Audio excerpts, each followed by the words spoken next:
What's up, my people? Today we are here to talk about how to overcome fear of speaking in meetings. Does that ever happen to you? Or you've got something to say, or you think you might have something to say, but you don't say it because you're too scared? I know it happens to everybody sooner or later, but don't let it happen for long because you've got big plans. You got a big career you want to have. You got to get over this fear. And that's what we're talking about today. So like and subscribe, drop me a comment, let me know what resonates with you. Let's dive in.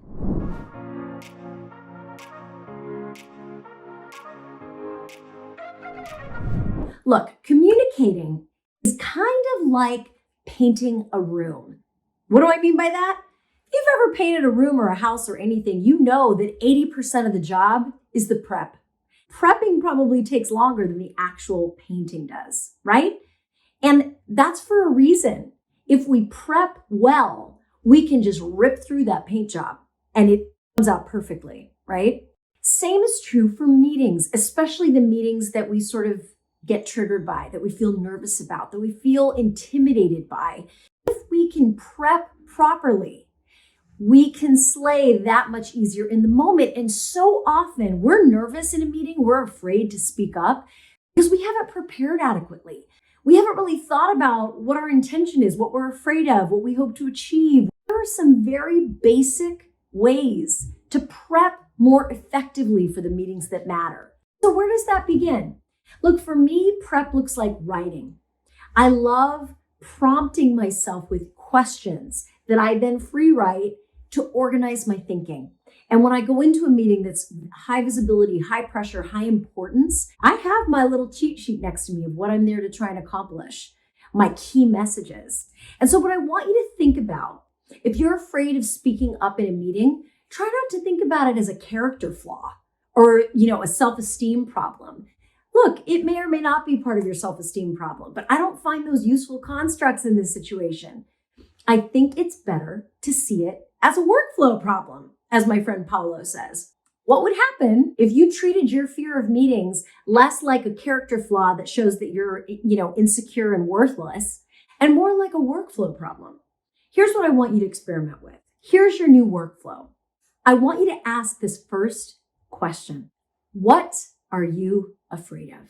Be as specific as possible. Let your unedited self say what it needs to say. Because some of the stuff it's going to say is going to be laughably funny and impossible and would never happen. Some of it might be pretty legit. So for example, I want you right now to think about a meeting that you have this week or next week that makes your heart race a little bit, that you're a little bit intimidated by, or that you're avoiding thinking about. Avoidance is a huge signal that you're afraid of something. And I want you to write down, what am I afraid of? Are you afraid people won't take you seriously? Are you afraid that they're going to laugh at you, that you're going to make a fool of yourself?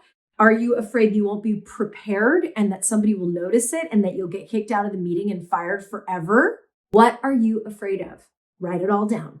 Look, press pause if you want and do this in real time. That's probably the best way to do this. But also write down these questions so that you can get in the habit of thinking these through as part of your prep every time you have to speak up in a meeting, right? So that's the first question. What are you afraid of? The second question is, why are you afraid of that thing? For each of those fears that you wrote down, I want you to make 2 columns, right? List your fears on the left and then list the story behind the fears on the right. So for example, let's say you're afraid of making a fool of yourself in this meeting. So in the left-hand column, it's going to say fear. I'm afraid of making a fool of myself. In the right-hand column, you're going to say, okay, fear, you've got the mic. What's on your mind? Now, what I find fascinating is that when you actually hand the mic over to your fears, a lot of times your fears are there to save you from yourself. So for example, let's say you give your fear the microphone and you write down what you hear. Why are you afraid of making a fool of yourself? What if it could be that your fear says, well, because the last time you didn't prepare well and went into a meeting and opened your mouth, nonsense came out. It didn't make any sense because it was clear that you hadn't read the briefing documents and that you were just shooting from the hip and talking garbage. That's a really useful message from your fears, right? That is a message that part of your workflow needs to include reading the relevant materials. Maybe you've gotten away for a long time of just kind of shooting from the hip and doing your thing and razzle and dazzling. And then you get to a certain level in your career and they're like, honey, that doesn't cut it anymore. Do the homework, read the assignment, right? So when you hand your fear the microphone, you can take action based on that. And you can smile to yourself and be like, okay, well, this fear of making a fool of myself, it's not totally wrong, right? Like I need to do the homework. But then once you go through that and you do that exercise for each of your fears, some of the fears are just going to be stupid and useless. Like, I'm afraid somebody's going to hate my outfit. I mean, maybe, but if you're nailing it in a meeting, people tend not to care about. I mean, Mark Zuckerberg wears a freaking hoodie. I mean, do what you need to do to dress for the part, but don't let that slow you down. Only when we write down what that fear is really trying to say to us, we actually sift through which fears are helpful and which fears just need to be thrown away in the garbage. I call that exercise fear sifting. So when you're preparing for a meeting, start by doing some fear sifting. What am I afraid of? Why am I afraid of it? Give the mic fear and let fear tell you what it's all about. Number 2, ask yourself, what does success look like for this meeting? What does success look like? Are you hoping to come out of there having made a difference? Are you hoping to come out of there having made progress? Having explained a complicated issue in simple terms? Really ask yourself that question. If your answer to that question is, I want people to love me, reminds you of that scene from Lord of the Rings when Galadriel's like, all will love me and despair. Are you having a Galadriel moment? It's not a good success metric. What people think of you is just your ego. The question is, how might you make a difference? If you focus less on what people think and more on making a difference or making progress or sharing an idea, that dials back all of the garbage habits that come with letting your ego lead. Because here's the thing about letting your ego lead in a meeting. Ego is small, mean, insecure, sometimes feels superior to everyone in the room, sometimes feels inferior to everyone in the room. Ego is convinced everything is about to go sideways at any moment. It's not helpful.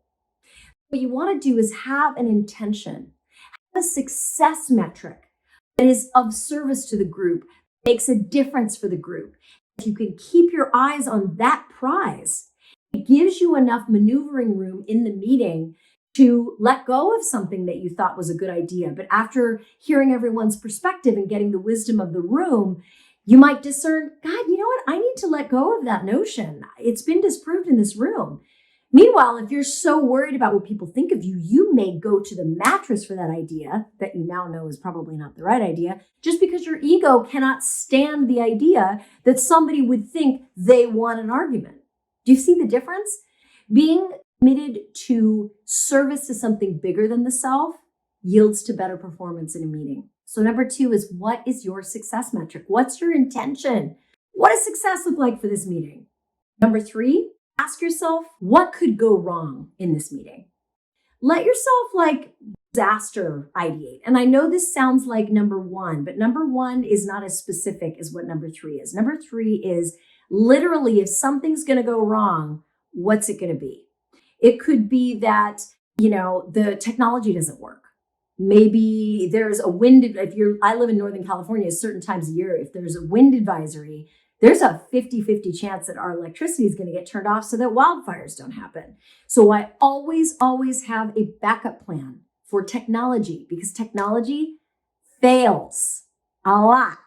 Maybe not that often in the grand scheme of things, but for example, have your backup plans in place for if things go wrong technically, right? Have that conversation of, what could go wrong in this meeting is somebody push back on the idea I'm going to share because I have flawed information at the assumption level, right? Every idea we put forward is based on a series of assumptions.